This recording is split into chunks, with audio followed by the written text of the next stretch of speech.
आझाद मैदानामध्ये जरांगे पाटील यांचं शिष्टमंडळ आणि सखल मराठा समाजाचे समन्वयक सध्या आझाद मैदानामध्ये पाहणी करण्यासाठी आलेले आहेत। याच संदर्भात आपण बोलण्यासाठी वीरेंद्र पवार सर आहेत। पवार सर, सध्या तुम्ही मुंबईतल्या छत्रपती शिवाजी महाराज पार्क मैदानाची पाहणी केलीत, पर्यायाने बीकेसी वांद्रे येथील मैदान देखील आहे।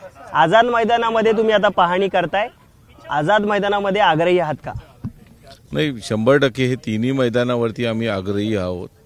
आझाद मैदान येथे 9 ऑगस्ट 2017च्या आठवणी आजही आम्हाला तेवढ्याच जागे आहेत की त्या दिवशी पूर्ण दिवसभर संपूर्ण मराठा समाज महाराष्ट्रातनं इथे पोचलेला होता, दिवसभर चाललेलं आंदोलन होतं आणि त्यानंतर आज पुन्हा एकदा या मैदानावरती आम्ही येतोय। आम्हाला माहिती आहे या मैदानामध्ये आम्हाला कशा कशा प्रकारचे त्यावेळी चॅलेंजेस होते, पण मराठा समाजाच्या एकाही माणसाने एवढंसं देखील त्याबद्दल कुठेही आपलं काही म्हटलं नाही की आम्हाला काही गोष्टी नाही मिळाल्या, आम्ही लोकांना पाणी देऊ शकलो नव्हतो। त्यावेळी आम्हाला माहिती आहे की 4-5 वाजेपर्यंत टँकर पोचू शकत नव्हते कारण संपूर्ण रस्ते बंद झालेले होते।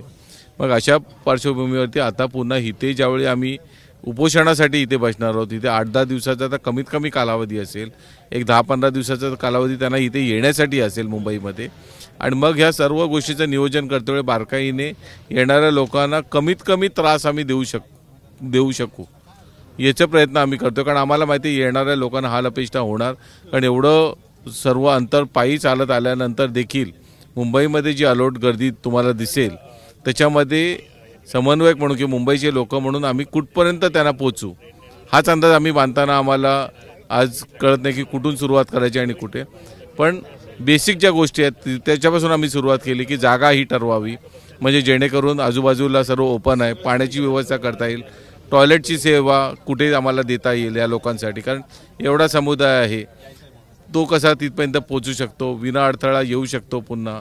बरं, येणारे लोक जे आहेत, जो मराठा समाज तो आपल्या मागणीसाठी येतोय, मग त्यांच्याकडनं येणाऱ्या प्रत्येक गोष्टीचं तिथे आपल्याला समाधानकारक उत्तर गेलं पाहिजे।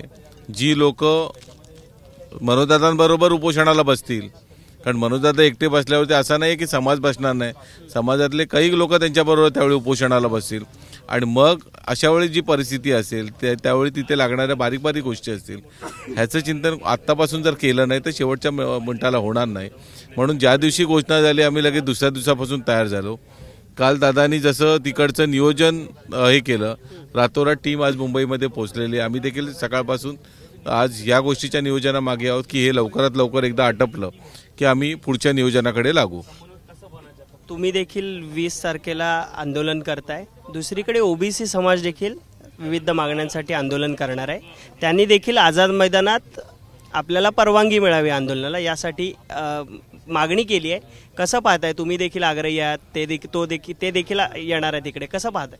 माझी त्यांना विनंती आहे, ओबीसी बांधवांना, मराठा आणि सर्वसामान्य ओबीसी समाज एकच आहे गावगाड्यामध्ये आणि शहरामध्ये सुद्धा, परंतु काही राजकीय पुढाऱ्यांमुळे त्यांनी असं करू नये, कारण आमची मागणी आम्ही अगोदर आलेलो आहोत आणि आम्हालाच परवानगी मिळणार आहे, कारण ओबीसी बांधवांना त्यांना ऑलरेडी आरक्षण आहे, आम्हाला आरक्षण नाही, त्याच्यामुळे आम्ही आमची परवानगी आणि आम्ही पाहणी करायला आलोत। मनोजदादांनी आम्हाला सगळ्याला आणि इथल्या सगळ्या टीमला सांगितले की तुम्ही पाहणी करा, पाहणी करायसाठी आलो आहेत, बाकीचा आमचा सगळा निर्णय हे मनोजदादा जरांगे पाटील साहेब घेतील। आझाद मैदानामध्ये सध्या मनोज जरांगे पाटील यांचं जे शिष्टमंडळ आहे ते पाहणी करण्यासाठी आलेले आहेत, याचा सगळा अहवाल हा मनोज जरांगे पाटील यांना दिला जाईल आणि त्यानंतर मनोज जरांगे पाटील हे या संदर्भातला निर्णय घेतील असं या ठिकाणी हे सगळे समन्वयक आहेत ते सांगताना आपल्याला पाहायला मिळत आहेत। कॅमेरामन अनुप रस्तोगीसह मी अल्पेश करकरे, एबीपी माझा, मुंबई। एबीपी माझा, उघडा डोळे बघा नीट।